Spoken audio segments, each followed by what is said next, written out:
लाया जा रहा है। जब तहव्वुर राना को एनआई दफ्तर ले जाया जाएगा, सूत्र जो है हमारे वो दावा कर रहे हैं, बाकायदा सूत्र के हवालों से जो खबर आ रही है उसके अनुसार ट्रैफिक पुलिस को भी शाम के 6 से 7 बजे का समय दिया गया है। जब 6 से 7 बजे का वो समय है जब पालम एयरपोर्ट से निकला जाएगा और ये पूरा काफिला निकलेगा। भारी सुरक्षा व्यवस्था जो है वो कर दी गई है। भारी सुरक्षा के बीच जो है तहव्वुर राना को जो है एनआईए दफ्तर लेके जाया जाएगा। लेकिन इस बीच बात करें तो हलचल जो है वो अभी से ही देखने को मिल रही है, क्योंकि देखिए मास्टरमाइंड 26 से 11 का मास्टरमाइंड रहा है।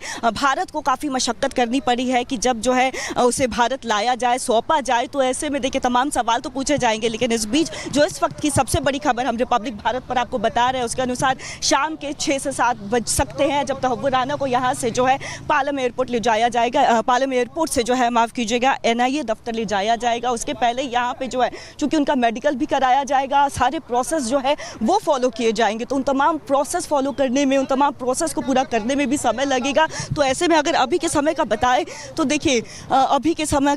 देखिए साफ तौर पर यहाँ पे जो है हलचल बढ़ गई है। साथ ही साथ आपको बता दें तो ऋतु भी लगातार इस खबर पर बनी हुई है। ऋतु, आपके पास क्या कुछ तस्वीरें हैं, क्या कुछ जानकारी है, ये बताइए।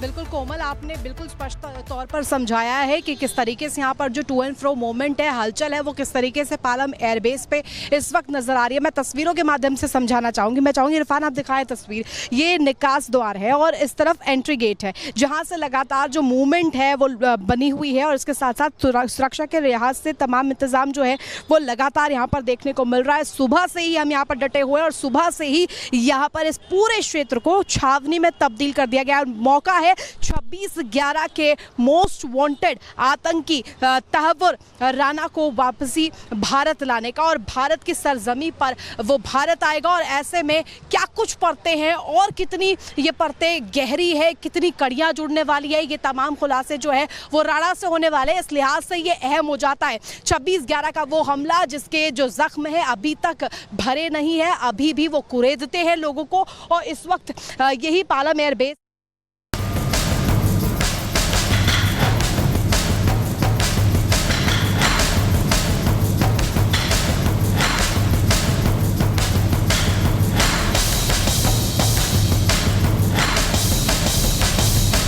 मुंबई हमलों की साजिश में शामिल आतंकी तहव्वुर राणा के गुनाहों के हिसाब का वक्त आ चुका है।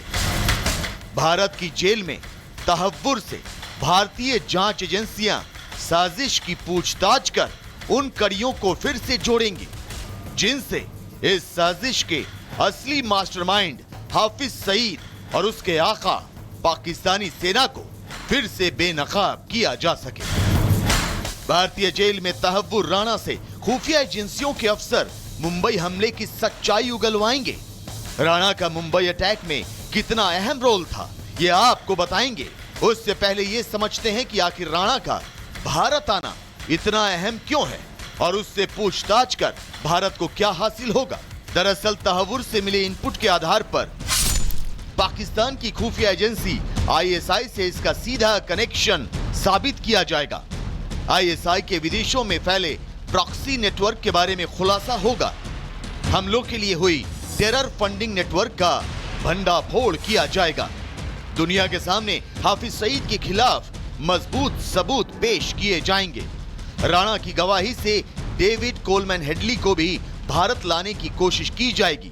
यूएन में पाकिस्तान को आतंकी मुल्क साबित करने में सफलता मिलेगी और पाकिस्तान को एफएटीएफ की ब्लैकलिस्ट में डालने के प्रयासों को भी मजबूती मिलेगी। इतना स्ट्रॉन्ग एविडेंस है अमेरिका के पास, हमारे पास, इसके बचने का। ये दुनिया के सबसे महंगे लॉयर ले आए, कुछ नहीं होगा। $20 मिलियन ये खर्च कर चुका है अमेरिका में अपनी लीगल फीस में। कहां से आया पैसा? इसके पास है 20 मिलियन। किसने दिए हैं ये पैसे? ये भी पता लगेगा जब इसकी इंटेरोगेशन होगी। मुंबई हमले में जिन लोगों ने पर्दे के पीछे रहकर साजिश में अहम भूमिका निभाई उनमें राणा एक अहम नाम है। तहव्वुर राणा को भारत लाना खुफिया एजेंसियों के लिए एक बड़ी कामयाबी है। हालांकि हमले की साजिश का खुलासा तो काफी पहले ही जांच एजेंसियों ने कर दिया था, लेकिन साजिश में शामिल एक आतंकी पहली बार भारत के हाथ लगा है जिसका सीधा कनेक्शन पाकिस्तानी एजेंसियों से रहा है। हमले में जिंदा पकड़ा गया आतंकी कसाब भी पाकिस्तानी था, लेकिन कसाब सिर्फ एक प्यादा भर था जिसका काम गोलियां चलाकर लोगों की जान लेना था, जबकि तहव्वुर राणा इस हमले की प्लानिंग, फंडिंग और एग्जीक्यूशन में शामिल था। आपको बता दें कि तहव्वुर राणा पाकिस्तानी सेना में काम करता था। सेना छोड़ने के बाद वो आईएसआई के लिए काम करने लगा। आईएसआई में राणा का हैंडलर मेजर इकबाल नाम का अफसर था। कनाडा, अमेरिका में आईएसआई के प्रॉक्सी के तौर पर वो रहता था। आईएसआई के प्रॉक्सी के तौर पर ही भारत आया था तहव्वुर राणा। कारोबार की आड़ में आईएसआई के लिए जासूसी का काम करता था। हमलों के लिए ठिकानों की पहचान और रेकी जैसे काम भी उसी ने किए थे। राणा ने ही बाद में डेविड हेडली को भारत में रेकी करने के लिए भेजा था। राणा और डेविड हेडली के इनपुट के आधार पर मुंबई आतंकी हमलों को अंजाम दिया गया।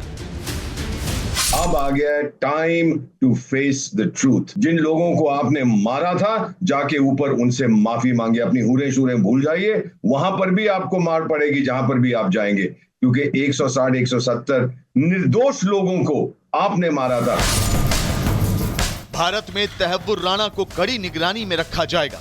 हाई सिक्योरिटी बैरक में इसकी निगरानी सिर्फ सुरक्षा बल नहीं करेंगे, बल्कि जांच एजेंसियों की नजर भी इस पर बनी रहेगी। इस केस में पकड़े गए आतंकी कसाब को फांसी हो चुकी है।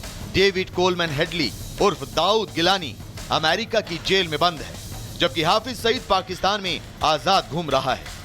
अब तहव्वुर पर नए सिरे से मुकदमा चलाया जाएगा और उसे उसके गुनाहों की कड़ी से कड़ी सजा दी जाएगी। Bureau report, Republic Bharat.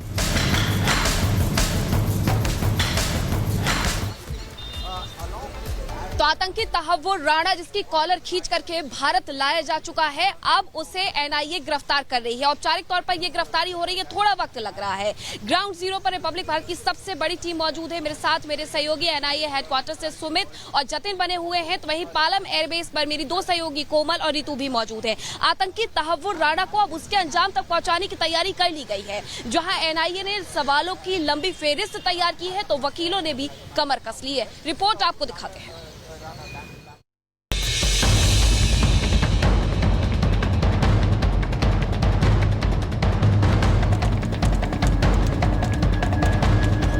आतंकी तहव्वुर राणा को उसके गुनाहों की सजा दिलाने की प्रक्रिया शुरू कर दी गई है। एनआईए, पुलिस और दूसरी खुफिया एजेंसियों के अफसरों ने राणा के खिलाफ भारतीय कानून के तहत कार्रवाई का ब्लूप्रिंट तैयार कर लिया है। 160 से ज्यादा लोगों की हत्या की साजिश में शामिल राणा पर कानूनी शिकंजा कसने के लिए बारीक से बारीक चीजों का ध्यान रखा जा रहा है। कानून के जानकारों के मुताबिक राणा के केस में सभी कानूनी प्रक्रियाओं का सख्ती से पालन किया जाएगा, जिससे विदेश में बैठे आतंकियों के रहनुमाओं को किसी इंटरनेशनल फोरम पर भारतीय न्याय व्यवस्था पर सवाल उठाने का मौका ना मिल सके। इसीलिए भारत आते ही कानूनी तौर पर राणा को गिरफ्तार कर लिया जाएगा। मुंबई अटैक केस में एनआईए उसे अरेस्ट करेगी। गिरफ्तारी के बाद उसका मेडिकल चेकअप होगा। मेडिकल के बाद कोर्ट में तहव्वुर राणा की पेशी होगी। पूछताछ के लिए कोर्ट से राणा की रिमांड मांगेगी एनआईए। पुरानी चार्जशीट के आधार पर रिमांड की मांग होगी। रिमांड के दौरान राणा से सच उगलवाया जाएगा। अगर इसे फांसी दी जाती है, नो प्रॉब्लम, क्योंकि अमेरिका में भी वो फांसी देते हैं। ऑल्सो डिलाइटेड की एक डिप्लोमेटिक विक्ट्री है। हमारी एजेंसीज ने बहुत अच्छा एविडेंस दिया है। पहले तो इसको क्विट कर दिया था अमेरिकन कोर्ट ने, लेकिन फिर एनआईए ने इन्वेस्टिगेशन की और जानकारी दी, और अमेरिकन कोर्ट्स बोले हाँ, इस जानकारी के आधार पर ठीक है। फिलहाल खबर है कि रिमांड के दौरान तहव्वुर को दिल्ली के एनआईए हेडक्वार्टर में रखा जा सकता है, जहां कड़ी सुरक्षा के बीच एनआईए की एक विशेष टीम उससे पूछताछ करेगी। दूसरी तरफ तिहाड़ जेल में उसकी